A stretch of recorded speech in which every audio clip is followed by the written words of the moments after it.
Assalamualaikum warahmatullahi wabarakatuh. Apa kabar teman-teman penikmat cerita horor dan mistis dimanapun berada? Dengan tidak bosan, saya berdoa semoga kita semua selalu dalam lindungan Allah Subhanahu wa Ta'ala, diberikan kemudahan dalam segala urusannya. Amin. Kesempatan kali ini saya akan membagikan satu cerita. Seperti apa ceritanya? Mari kita mulai. Pelet suku Dayak. Irama musik dangdut yang riang mengiringi lagu yang dinyanyikan oleh salah satu artis lokal tersebut. Para tamu undangan yang sedang makan sesekali melihat ke arah panggung, menyaksikan kelincahan goyang artis cantik itu. Sekarang mari kita panggilkan Dewi, ujar artis cantik yang lincah tadi di akhir penampilannya. Seorang wanita yang tak kalah cantik dengan penampilan nyentrik naik ke atas panggung. Wanita berambut curly dengan mata bulat besar bak boneka Barbie itu memiliki senyum yang sangat menawan. Bajunya yang pendek memperlihatkan lengan dan kaki putihnya yang semakin menonjol karena baju yang ia kenakan berwarna merah terang. Terima kasih Linda. Lagu Selamat Malam saya persembahkan untuk kedua mempelai yang sedang berbahagia dan juga untuk para tamu yang hadir, ujar Dewi sembari memperlihatkan senyumnya yang mampu menghipnotis semua tamu yang hadir untuk terus menatap ke arahnya. Alunan musik lembut mengiringi lagu dangdut yang dinyanyikan oleh Dewi. Suaranya yang merdu membuat para tamu undangan seketika bersorak ketika lagu selesai dinyanyikan. Lagi, teriak bapak-bapak yang sedang mengumpulkan piring-piring kotor sembari mengacungkan piring-piring yang ia bawa. Tawarnya Dewi menanggapi ulah bapak-bapak itu, mengundang sweet-sweetan dari yang lain. Lagi Pak, baiklah saya akan mempersembahkan sebuah lagu yang berjudul Secawan Madu. Serentak sorak-sorai tamu undangan kembali terdengar. Sementara di pelaminan, pengantin perempuan itu terlihat sinis menatap panggung di mana Dewi berada. Jelas terlihat raut ketidaksukaannya terhadap Dewi. Entah karena apa. Dewi, Wi, tunggu sebentar Wi, ujar seorang laki-laki yang merupakan mempelai pria di acara tadi. Apa sih? Bentak Dewi seraya menepis tangan laki-laki itu. Wi, aku masih belum selesai denganmu. Semuanya sudah selesai. Antara Anda dengan saya sudah tidak ada hubungan apa-apa lagi. Dewi, ujarnya lagi sambil terus menahan tangan Dewi. Lepas. Dewi, aku masih mencintaimu, Wi. Untungnya Anton yang merupakan salah satu anggota grup musik mereka datang menghampiri Dewi. Dan sebelum ada yang salah paham, Anton menarik Dewi untuk keluar dari ruangan tersebut. Siapa sih dia, Wi? Tanya Anton setelah berada di luar. Mantan suamiku, jawab Dewi yang membuat Anton terbelalak. Hah? Mantan suami? Ujarnya tak percaya. Shh, iya. Aku dulu sempat menikah dengan laki-laki itu, kemudian bercerai setelah 2 bulan pernikahan karena orang tuanya. Dan sekarang bertemu lagi setelah 3 tahun lebih kami tak saling terdengar kabar, ujar Dewi pelan. Setelah sampai di rumahnya, Dewi lantas merebahkan tubuhnya yang lelah di atas kasur empuknya. Helaan nafas Dewi terdengar berat, matanya terpejam dan terbayang kembali olehnya kenangan-kenangan masa lalu. Ketika ia dan Randy bercerai karena laki-laki itu lebih memilih membela keluarganya yang jelas-jelas salah ketimbang istrinya, yaitu Dewi. Dan setelah setahun bercerai dengan Randy, ia kembali menikah dengan pemilik organ tunggal. Tapi pernikahan keduanya itu pun tak berjalan lama, hanya berumur 9 bulan saja, karena bercerai lagi karena tuntutan dari istri pertama suaminya. Dan dari hasil pernikahan keduanya itu, Dewi hamil. Tapi suami keduanya tersebut tak mau memberi nafkah pada anaknya. Dan itulah yang mengharuskan Dewi menafkahi anaknya seorang diri. Berbagai macam pekerjaan dia lakukan untuk mendapatkan uang. Sampai akhirnya ia bertemu Linda. "Suaramu bagus, Wi. Kenapa kau tidak jadi penyanyi saja?" "Ya walaupun cuma artis lokal, tapi penghasilannya jauh lebih baik, Wi," ujar Linda kala itu. "Aku tak punya modal untuk mempercantik diriku, Lin. Jangankan untuk mempercantik diri, untuk mencukupi kebutuhan anakku saja, aku kewalahan, Lin," keluh Dewi. "Kalau kau mau, aku akan mengajarimu cara mendapatkan modal, Wi," ujar Linda sambil tersenyum. Dewi mengerutkan keningnya, menatap Linda yang tersenyum manis di hadapannya. Bagaimana caranya? Dan dari situ, Linda mengenalkan seorang laki-laki hidung belang yang merupakan langganannya pada Dewi. Meski penampilan Dewi kala itu bisa dibilang masih sederhana, tapi parasnya yang cantik mampu membuat si lelaki hidung belang itu mau membayarnya dengan jumlah nominal yang cukup besar untuk satu malamnya. Dewi menggenggam erat uang haramnya yang ia dapat dari lelaki hidung belang tadi malam. Ia menyerahkan uang itu pada Linda, dan kemudian Linda yang mengubah drastis penampilan Dewi. Dewi sendiri terpukau begitu berdiri di depan cermin, menatap tubuh indahnya yang dibalut dengan baju ketat dan celana pendek yang memperlihatkan paha mulusnya. "Mudah kan mencari uang, Wi?" tanya Linda. "Tapi aku tidak mau lagi seperti itu, Lin," ucap Dewi parau. "Ah, tidak usah dipikirkan. Yang penting kamu dan bayimu bisa hidup layak, makan enak dan punya tempat tinggal yang bagus." Dewi menarik nafas panjang. Antara hati dan pikirannya benar-benar tak karuan. Ia senang, namun juga merasa kalau dirinya sudah sangat kotor. "Maaf Bu, ini dari tadi Arif nangis terus. Sudah saya kasih susu, tapi dia tidak mau berhenti nangis. Mungkin dia sedang rindu pada ibu," ujar Nuni, pengasuh anaknya Dewi yang selalu setia menjaga Arif saat Dewi sedang bekerja. Membuyarkan lamunan Dewi. Dengan penuh kasih sayang, ia menggendong anaknya tersebut. "Rindu mama ya nak? Maafkan mama ya sayang. Mama kerja terus, hampir tidak ada waktu untuk bermain sama Arif," ucap Dewi. Tangis bayi itu perlahan-lahan mereda ketika sudah berada di pelukan sang ibu. Saat Dewi tengah asik bermain dengan anaknya, Linda datang dan langsung meletakkan tasnya di atas meja rias Dewi. Lagi main sama Arif ya? Pantas aku ketuk-ketuk pintu di luar kamu tidak mendengar," kata Linda tersenyum. "Wi, kamu mau tidak? Di grup musik kita akan kedatangan 2 orang penyanyi baru lagi," ujar Linda. "Hah? Benarkah? Aku belum tahu kabar itu." "Iya, katanya datang dari kota B. Jujur, aku takut kalau kemunculan mereka akan menenggelamkan nama kita, Wi." "Maksudnya?" "Ya, aku takut kalau mereka datang dan akan menjadi idola baru yang laku dari kita, Wi. Masa seperti itu saja kamu tidak paham? Apalagi sekarang usia kita sudah tak lagi muda dan penampilan kita jelas tidak akan selamanya bisa bersaing dengan anak-anak muda, Wi. Lalu sekarang kamu mau bagaimana, Lin? Aku ingin pasang susuk, Wi, atau semacamnya. Yang penting bisa membuat orang-orang selalu ingin melihat kita dan kita disenangi semua orang," ujar Linda.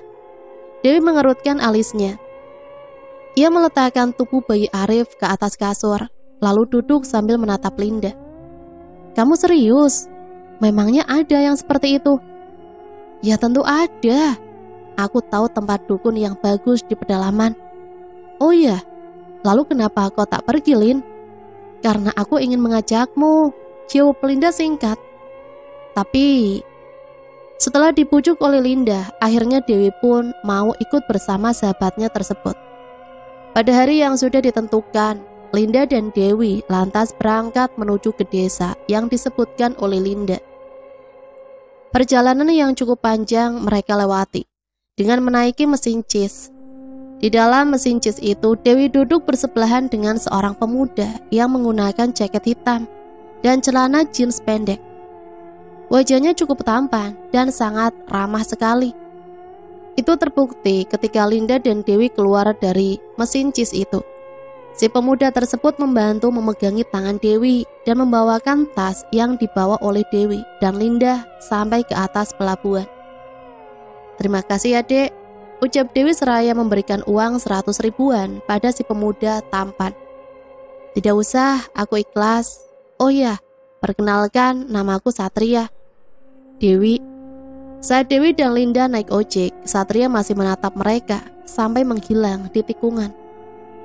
Singkatnya, setelah setengah jam naik ojek dengan ditemani debu-debu jalanan yang bertebaran, akhirnya mereka sampai juga di sebuah rumah yang hanya berukuran 6x7 saja. Halamannya luas dan banyak sekali pohon kenanga di sekitaran rumah tersebut.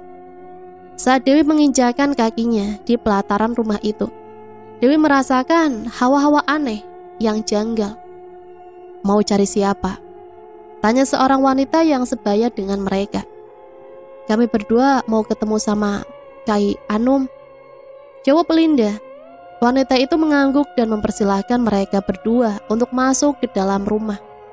Di dalam rumah, di dekat sebuah radio yang masih memutar lagu, terlihat seorang laki-laki tua yang kira-kira usianya saat itu sekitar 60 tahunan, tengah tertidur. Beberapa anak kecil berlarian masuk ke dalam rumah, duduk di dekat Linda dan Dewi. Mereka sesekali tertawa dengan gaya malu-malu. Wanita yang tadi mempersilahkan mereka masuk sudah keluar dari dapur, membawakan air putih dan teh panas untuk kedua tamunya. Malam harinya setelah makan, mereka berdua diajak masuk ke salah satu ruangan yang nampaknya merupakan tempat ritual si kakek. "Apa yang kalian inginkan?" tanya si kakek sembari mengasapi minyak-minyaknya yang berada di dalam botol bertuliskan huruf aneh yang tak bisa dibaca. "Saya ingin pasang susuk," jawab Linda. "Susuk? Kenapa?" tanya Kai Anum tanpa menoleh. "Karena saya bekerja sebagai penyanyi, dan di grup musik saya akan kedatangan 2 penyanyi baru yang jauh lebih muda ketimbang saya. Dan saya tidak mau posisi saya digantikan oleh mereka." Kai Anum tersenyum. "Di usiaku yang sudah tak lagi muda ini, aku bisa berhenti memasang susuk karena aku tidak ingin jika kelak aku mati, maka mereka akan susah melepaskan susuk-susuk itu. Karena susuk-susuk yang kupasang hanya akan luntur, akan hilang jika aku yang membuangnya," ujar Kai Anum. "Tapi aku punya sesuatu yang jauh lebih bagus dari susuk. Dan khasiat benda ini tidak jauh berbeda dari susuk yang kau mau." "Apa itu?" "Minyak-minyak ini tak kalah bagus dari susuk." "Apa nama dari setiap minyak itu, Kai?" tanya Dewi. Kai Anum tertawa, lalu mulai mengambil satu persatu minyak tersebut. "Ini namanya saluang mudik untuk pemikat. Tapi Kai tidak menyarankan ini untukmu, karena minyak ini hanya berlaku jika ada orang yang menghinamu. Dan jika kau oleskan ini pada orang itu, maka dia akan tergila-gila padamu, bahkan mati jika sampai kau benar-benar menghilang. Kalau yang ini, minyak bondang, ini juga tidak kusarankan untukmu, karena kalau salah pasang minyak ini, bukan orang lain yang tergila-gila padamu, tapi kau sendiri yang akan tergila-gila padanya. Masih banyak lagi jenis-jenis minyak yang aku punya. Kalau disebutkan satu persatu, kalian akan mengantuk mendengarkannya. Jadi langsung saja kutunjukkan. Nah, ini namanya minyak Dewi Sinta, pemikat ampuh yang mampu membuat orang-orang menjadi menyukaimu. Sekali melihatmu, orang-orang tak akan berpaling. Orang-orang akan melakukan apapun agar terus bisa melihatmu, meskipun harus mengeluarkan uang banyak. Cocok untukmu, ujar Kai Anum. Jadi ini semacam susuk berbentuk minyak. Lalu cara menggunakannya bagaimana? Apa ditelan? Tanya Linda tak sabar. Ini bukan susuk, tapi minyak. Minyak ini jauh lebih bagus dan aman ketimbang susuk. Cara menggunakan minyak ini bisa dimandikan atau dioles pada alis serta bibirmu, atau secara menyilang di antara kedua alismu. Minyak ini akan membuatmu disegani, dan orang-orang akan tunduk, nurut dengan apa yang kamu katakan. Kau juga akan diperebutkan oleh lawan jenismu. Sangat cocok sekali dengan pekerjaanmu. Linda tersenyum. Entah apa yang ia pikirkan saat itu.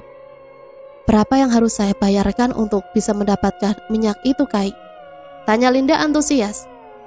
Minyak asli yang memiliki isi bisa kau suruh-suruh atau kau ajak bicara. Contohnya seperti dia ini. Ujar si Kai Anum seraya menunjuk ke arah botol minyak yang jauh lebih kecil. Berayun, berputar. Ujar Kai Anum pada botol minyak bertali benang hitam tersebut. Yang anehnya, minyak itu berayun dan berputar, sama seperti suruhan dari Kai Anum tadi. Boleh saya coba sentuh, Kai? Tanya Linda terpukau dengan minyak yang berayun tersebut. Stop. Ucap Kai Anum lalu membimbing Linda untuk mencoba memegang ujung benang dari minyak tersebut. Linda langsung terengah ketika ia merasakan denyutan yang menjalar melalui nadinya ketika minyak tersebut mulai bergoyang dengan sendirinya. Astaga, Wi, minyaknya benar-benar bergerak sendiri, ujar Linda histeris kegirangan. Namun tiba-tiba tubuh Linda seperti terdorong oleh sesuatu. Linda kaget dan langsung melepaskan minyak itu. Ada apa, Kai? Kenapa bisa begitu? Tanya Dewi seraya membantu Linda bangun. Ada niat tidak baik dari temanmu ini. Penunggu rumahku tidak menyukai niatannya itu. Jawab Kai Anum seraya mengambil sebiji telur ayam dari dalam wadah anyaman rotannya. Telur itu dipecahkan dan terlihat darah kental yang berbau mirip seperti, mohon maaf, darah haid. Kamu ada niatan apa sebenarnya, hah? Jujur saja, ujar Kai Anum tersenyum. Linda gugup, berkali-kali ia menelan ludahnya yang terasa keluh. Ya sudah, kalau tidak mau jujur, aku pun sudah tahu niatanmu itu. Dan kusarankan untuk tidak melakukan niat tidak baikmu itu di sini. Karena aku takut kalau itu terjadi, kau sendiri yang akan tersiksa. Ujar Kai Anum membuat Dewi lagi-lagi mengerutkan alisnya. Niat buruk apa sih, Lin? Desak Dewi. Sudah, jangan berdebat di tempatku. Sekarang katakan saja, kalian mau berapa jenis minyak? Saya yang Kai sebutkan tadi saja, jawab Linda. Saya pun juga sama, sahut Dewi. Baiklah, kita tunggu sampai malam Jumat berikutnya. Hah? Apa tidak bisa sekarang saja, Kai? Tanya Linda. Kai Anu menggeleng. Malam Jumat adalah malam yang tepat dan bagus. Singkatnya, malam Jumat yang ditunggu-tunggu pun tiba. Proses pemindahan minyak dari botol induk dan pemberian nama pemilik itu berjalan lancar. Mereka berdua pun dimandikan dengan air kembang yang sudah dicampur dengan minyak Dewi Sinta tersebut. Saat guyuran pertama, Dewi merasakan ada sesuatu yang sangat berat, seperti tertarik keluar dari dalam tubuhnya. Dilanjut dengan guyuran kedua, Dewi merasakan tubuhnya menjadi sangat kedinginan. Dan pada guyuran ketiga, Dewi merasakan tubuhnya menjadi ringan, seolah tanpa beban. Pikirannya pun tak lagi semu. Semuanya terasa ringan, enteng, dan dia merasakan sesuatu yang tak bisa dijelaskan dengan kata-kata. Karena kalian ada di sini, maka sebagai syaratnya, kalian harus menyerahkan pinduduk yang sudah kusiapkan ini kepadaku. Masukkan juga uangnya ke dalam wadah beras itu, ujar Kai Anu menunjuk ke arah 2 buah wadah anyaman rotan yang berisi baskom, tempat menaruh pinduduk yang antara lain selembar tapih, beras, kelapa yang dililit benang, dan jarum yang ditusukkan pada uang. Kamu duluan, Wi, suruh Linda. Ini pinduduk dan maharnya, Kai, sebagai pengganti minyak yang saya minta, ucap Dewi seraya menyerahkan wadah pinduduk itu pada Kiai Anum. Aku terima pinduduk dan maharnya. Sekarang minyak ini sudah menjadi milikmu. dan ingat pantangannya. 1. Jangan bawa melayat. 2. Jangan dibawa masuk area pekuburan, ujar Kai Anum. Dewi mengangguk sambil tersenyum. Lalu setelah itu giliran Linda yang menyerahkan pin duduk serta maharnya. Keesokan harinya setelah sarapan bersama dengan keluarga besar Kai Anum, mereka berdua pamit untuk segera pulang.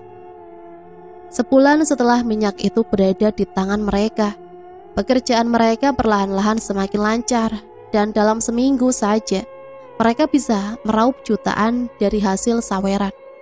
Belum lagi uang bonus dan lain-lainnya. Mereka bahkan mendapatkan tawaran bergabung dengan grup musik yang sudah lumayan terkenal dan besar. Kamu yakin, Wi, tidak mau ikut masuk grup itu? Penghasilanmu bisa jauh lebih besar lagi, Wi. Dewi menggeleng. Aku sudah merasa jauh lebih daripada cukup pada grup yang sekarang, Lin. Kalau kau ingin ikut grup itu, silahkan saja, Lin. Aku terus mendoakan yang terbaik untukmu. Dan sejak saat itu, Dewi dan Linda sudah jarang bertemu karena mereka sibuk dengan masing-masing pekerjaan. Terlebih lagi Linda, karena sejak ia bergabung di grup musik besar tersebut, ia bahkan tak memiliki waktu sehari pun untuk libur. Malam itu Dewi tampil di sebuah acara pernikahan, dan pihak keluarga mempelai menginginkan Dewi menyanyi setelah akad nikah sampai jam 12 malam. Lalu dilanjut besok paginya untuk menghibur para tamu yang datang. Saat Dewi tampil dengan goyangannya yang indah, seorang pemuda nampak pangling menatapnya. Dari tatapan matanya yang tak teralihkan, bisa disimpulkan kalau pemuda itu menyukai Dewi.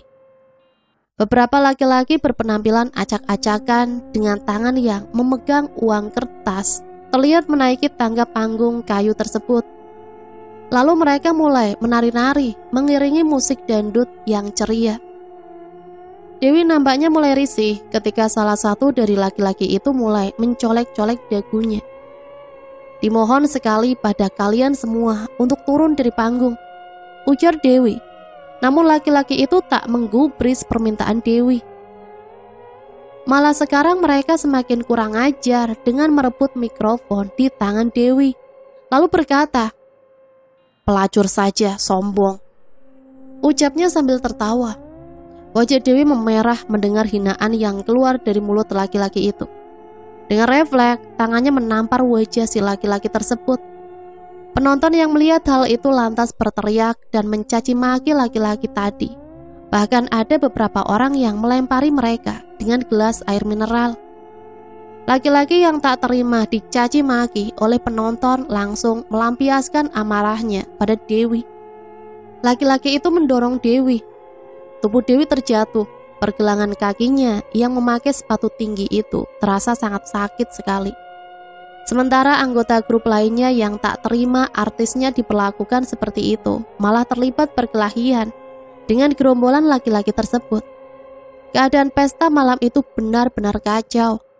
Seorang pemuda yang sedari tadi melihat ke arah Dewi, lantas bergegas naik ke atas panggung dan langsung memukul seorang laki-laki yang hendak menghajar Dewi. "Mereka mabuk, ayo turun," ujar si pemuda tadi. Tapi karena kaki Dewi yang kesakitan tak bisa berdiri, akhirnya membuat si pemuda tersebut mau tak mau harus menggendongnya. Sebuah botol bekas minuman keras mendarat di kepala si pemuda. Darah mengalir hingga ke wajahnya. Setelah meletakkan Dewi di tempat yang aman, pemuda itu kembali naik ke atas panggung dan menghajar orang yang tadi melempari kepalanya dengan botol minuman keras. Wajah si pemuda berdarah-darah. Untungnya suara tembakan peringatan dari aparat kepolisian mampu menghentikan perkelahian itu. Semuanya mengangkat tangan tanda menyerah. Para laki-laki yang mabuk tersebut pun akhirnya dibawa oleh polisi. Namun acara tak dilanjut karena anggota grup musik mengalami luka-luka akibat perkelahian. Si pemuda yang menolong Dewi tadi berjalan menjauh ketika ia melihat Dewi yang diobati oleh beberapa ibu-ibu. Keesokan harinya, Dewi dan Anggita, grup musik lainnya, menunggu taksian air untuk pulang. Karena luka-luka yang mereka derita mengharuskan mereka untuk naik mesin motor. Daripada desak-desakan dalam mobil dengan keadaan jalan yang rusak parah dan pasti akan menambah rasa sakit luka-luka mereka. "Kak," panggil seseorang pada Dewi, dan saat Dewi menoleh ke arah suara, rupanya itu adalah si pemuda yang menolongnya tadi malam. Kamu? Terima kasih sudah menolongku tadi malam ya," ucap Dewi tersenyum. "Sama-sama. Tapi apakah Kak ingat kalau kita pernah bertemu sebelumnya?" ucap si pemuda. Dewi mengerutkan alisnya, lalu menggeleng pelan. "Aku yang waktu itu membantu kakak dan teman kakak waktu di mesin motor," ujar si pemuda masih berusaha mengingatkan Dewi akan dirinya. Dewi terdiam beberapa saat mencoba mengingat-ingat siapa pemuda yang berdiri di hadapannya itu. "Oh iya, aku ingat sekarang. Kamu yang waktu itu membantuku mengangkat barang-barangku. Dan kalau tidak salah, namamu Satria, Kak," potong si pemuda cepat. "Sudah 2 kali kau menolongku, tapi aku belum bisa membalas kebaikanmu. Oh iya, ini ambil, anggap sebagai ucapan terima kasihku padamu," kata Dewi seraya memberikan beberapa lembar uang 50 ribuan pada pemuda itu. "Tidak usah Kak, jangan, aku cuma minta nomor telepon kakak. Itu pun kalau kakak tidak keberatan." Dewi tersenyum lalu mengangguk. "Tentu saja boleh, ini," jawab Dewi seraya memberikan nomor teleponnya. Satria terlihat senang, namun Anton yang melihat mereka nampak merengut. "Ayo Wi," panggil Anton dingin. "Dah, aku pulang ya," ucap Dewi seraya melambaikan tangannya. "Ngapain sih Wi meladeni anak-anak baru gede begitu? Buang-buang waktu saja," sungut Anton. Dewi tak menanggapi perkataan Anton. Matanya menatap ada burung-burung kecil yang berterbangan di atas air. Sesamanya di rumah, Satria terus saja mengirimkan pesan-pesan untuk Dewi, yang lama-kelamaan malah berisi kata-kata cinta. Dan hampir setiap saat Satria menanyakan kabar Dewi, mengingatkan Dewi untuk makan dan lain-lain. Namun entah kenapa, bukannya risih, Dewi malah senang diperlakukan seperti itu oleh Satria. Saat berkirim pesan dengan Satria, Dewi akan lupa segalanya. Bahkan ia seperti orang gila yang tersenyum-senyum sendiri menatap layar HP-nya. Entah apa yang kurasa, dan aku tahu ini tak semestinya. Tapi bisakah aku menolak saat rasa cinta itu datang? Tidak, karena rasa cinta itu datang tiba-tiba, menyerang perasaanku, bahkan di saat yang tak terduga, ucap Satria seraya menatap mata Dewi. Semilir angin lembut menemani mereka saat itu. Dewi terdiam, nafasnya terdengar berat. Matanya menatap pada perahu cukung yang dibawa oleh seorang anak kecil untuk menyeberangi danau. Suara kecipak air membawa pikiran Dewi kembali melayang ke masa lalunya. "Apa kau mau menjadi kekasihku?" tanya Satria pelan. Dengan perasaan was-was dan takut akan ditolak oleh wanita cantik tersebut. Dewi menarik nafas panjang, lalu ia meletakkan tangannya di atas kursi kayu tersebut, bermaksud untuk beranjak dari duduknya. "Jawab aku," ucap Satria bergetar. "Kau masih terlalu muda untuk mengenal cinta, Sat. Belum waktunya. Kau menganggap remeh cintaku karena usiaku yang muda. Asal kau tahu, kedewasaan bukan terletak pada usia. Siapapun pasti akan menjadi tua, tapi tidak semuanya bisa bersikap dewasa," ujar Satria lalu menghela nafas. "Andai ku ceritakan semua kisah hidupku, aku yakin kau pasti tak akan percaya," lanjutnya pelan. Dewi menarik nafas dalam-dalam. Hati, pikiran, dan mulutnya saat itu benar-benar saling bertentangan. "Aku mau jujur padamu, selama aku menjadi penyanyi, dari panggung ke panggung, aku selalu menyembunyikan identitasku, kisahku dan semua rahasia tentang aku. Dan sekarang aku ceritakan padamu, sebelum kau benar-benar mencintaiku terlalu dalam. Lebih baik kau kecewa sekarang daripada nanti setelah kau menjalin hubungan denganku, ucap Dewi serak. Satria menatap Dewi dalam-dalam, menunggu kejujuran yang akan Dewi ungkapkan. Aku sudah pernah menikah, dan dari hasil pernikahan keduaku, aku mempunyai anak yang sekarang usianya kurang dari 1 tahun. Masih bayi sekali, ucap Dewi. Satria mengalihkan pandangannya, nafas pemuda itu terdengar tak beraturan. Lalu kau sekarang masih dengan suamimu? Tanya Satria akhirnya. Aku sudah bercerai sejak usia kandunganku masih sangat muda. Mendengar jawaban dari Dewi, Satria lantas menghela nafas lega. Syukurlah kalau begitu. Maksudmu? Aku tetap mau dan akan menerima kamu juga anakmu, anak kita. Jawab Satria membuat Dewi terharu. Dewi meneteskan air mata bahagia. Tapi di sisi lain, ia bertanya-tanya, apa mungkin bisa ia percaya pada cinta yang diberikan oleh pemuda itu? Orang tuamu bagaimana? Tanya Dewi. Aku tidak punya orang tua. Orang tuaku sudah lama meninggal, dan aku hidup bersama nenekku. Tapi nenekku juga sudah meninggal. Ingat tidak, waktu kita satu mesin motor waktu itu? Nah, saat itu aku mau pulang ke kampung karena mendapat kabar kalau nenek sudah meninggal. Lalu kau sekarang tinggal dengan siapa? Tanya Dewi. Aku punya rumah kecil yang kubeli dengan hasil jerih payahku. Aku kerja serabutan sepulang sekolah, dan sekarang aku sudah punya penghasilan tetap setiap minggunya, walau tak banyak. Yang membuat Dewi semakin kagum pada pemuda tampan tersebut. Sepulangnya mereka dari jalan-jalan, Satria meminta Dewi untuk mengajaknya mampir ke rumah wanita itu. Arif kecil terlihat begitu senang saat bermain dengan Satria. Suara tawa anaknya yang lucu membuat Dewi ikut tertawa. Semenjak hari itu, Dewi dan Satria mulai menjalin sebuah hubungan. Hingga setahun kemudian, masalah mulai datang dari mantan suami Dewi yang ingin mengambil hak asuh Arif, anaknya Dewi. Tidak bisa begitu, Pak. Sekarang saat Arif sudah tumbuh besar, Bapak malah seenak itu mau mengambilnya. Dulu-dulu Bapak kemana saja, hah? Bahkan Bapak sendiri dengan tega meninggalkan Dewi dan Arif yang kala itu masih di dalam kandungan ibunya. Ujar Satria memasang badan di depan pintu rumah Dewi, agar mantan suami Dewi tersebut tak bisa masuk ke dalam. Memangnya kau ini siapa, hah? Saya calon suami Dewi. Hei, baru calon saja sudah belaga. Aku ini bapak kandung dari Arif. Kau mau apa, hah? Bentak mantan suami Dewi pada Satria, seraya mendorong tubuh Satria. Jangan coba-coba berani masuk ke dalam, teriak Satria gusar. Emosinya semakin meledak ketika si lelaki itu mulai mengejeknya dengan mencabut parang dan mengiris-ngiris tangannya. Laki-laki itu rupanya mempunyai ilmu kebal.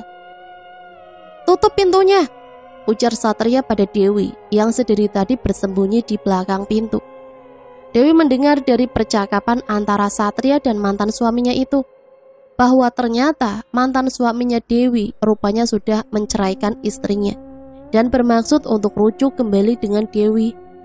Arif menangis tak henti, membuat Dewi ikut menangis bingung, khawatir dan takut kalau terjadi apa-apa pada Satria. Teriakan beberapa warga yang bermaksud melerai semakin menambah gaduh suasana saat itu. Tapi tak ada satupun warga yang berani mendekat, karena salah satu dari orang yang berkelahi itu membawa senjata tajam. Dari celah jendela, Dewi melihat Satria yang sudah babak belur penuh darah, sedang berusaha bangkit. Dan di saat yang bersamaan, Satria berhasil merebut parang yang dipegang oleh mantan suami Dewi. Dengan tenaga yang tersisa, Satria menancapkan parang tersebut ke tanah sebanyak 3 kali. Dan parang itu menghujam bagian perut laki-laki tersebut hingga membuatnya terkapar. Darah merembas membasahi tanah kuning tersebut. Warga yang menyaksikan terdengar berteriak histeris. Tak ada yang berani mendekati keduanya selain polisi. Mantan suami Dewi meninggal di tempat, sementara Satria meninggal setelah 3 jam berada di rumah sakit. Dewi terpukul, sedih, tapi ia tetap harus hidup untuk anaknya, untuk Arif. Begitulah permintaan Satria yang terakhir padanya. Dan semenjak saat itu, aku bertekad untuk merubah diriku menjadi lebih baik lagi. Aku tinggalkan semua pekerjaan haramku, dan aku memulai kehidupan yang baru di sebuah desa yang jauh dari hiruk-pikuk perkotaan. Hidupku di desa ini lebih aman dan nyaman. Meski terkadang ingatan tentang masa lalu masih terlintas jelas di benakku. Aku pun sudah memiliki toko baju yang lumayan laris di desa tersebut. Dan terakhir kali aku bertemu Kai Anum beberapa tahun yang lalu untuk meminta penglaris pada beliau. Dan sekarang ku dengar kabar bahwa beliau sudah meninggal dunia, ucap Dewi mengakhiri ceritanya. Itulah satu cerita yang bisa saya bagikan ya. Semoga ada pembelajaran yang bisa kita ambil dari cerita ini. Dan semoga cerita ini bisa menemani hari-hari teman-teman semua ya. Sampai di sini saya pamit undur diri, mohon maaf apabila banyak salah kata. Sampai berjumpa kembali di cerita-cerita selanjutnya. Matur suwun, wassalamualaikum warahmatullahi wabarakatuh.